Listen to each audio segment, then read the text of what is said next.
Our relationships become like insurance companies, seriously.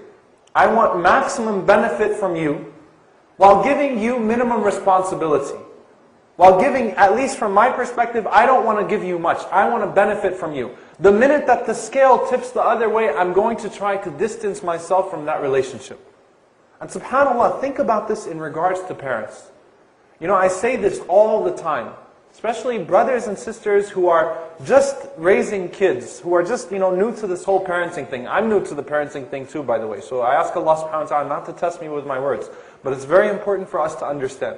The best way to have children that will love and respect you when you get older, and that will treat you well, and that will be grateful to you, is to make them grateful to Allah subhanahu wa ta'ala.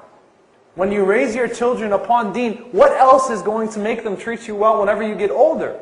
Otherwise, if they're not grateful to Allah subhanahu wa ta'ala, if they're not thinking of Allah azza wa jal, then you're just going to be a burden on them. You're just going to be dead weight. They're not going to want to be around you anymore. You're draining them now. They've already got the car from you. They've already went off to college.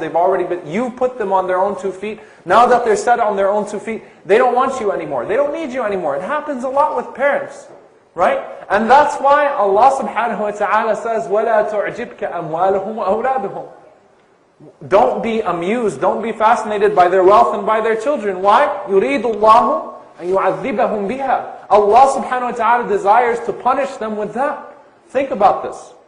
The brothers and sisters who will neglect Islamic education in their homes, who will neglect tarbiyah, who will neglect raising their children and raising themselves at the same time upon La ilaha illallah, who will themselves not be grateful to Allah subhanahu wa ta'ala and will not teach their children the same way, who will invest so much time into getting them first-class education, who will make sure that they're spoiled rotten, that you drive the best car when you get older, that you have everything at your disposal. What does that benefit when the child then turns around at 18 and says, "Shut up, Dad, I'm a grown man now"?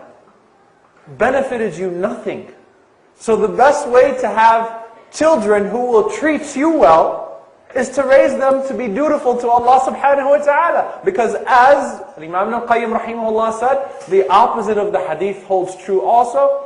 Rasulullah said, "Man lam yashkur nas lam yashkur Allah." Whoever does not thank people does not thank Allah. Whoever is not grateful to Allah will not be grateful to people. He will forget you. Your child would forget you. Why? Because you're a burden now. And we think like insurance companies sometimes. We become that shallow.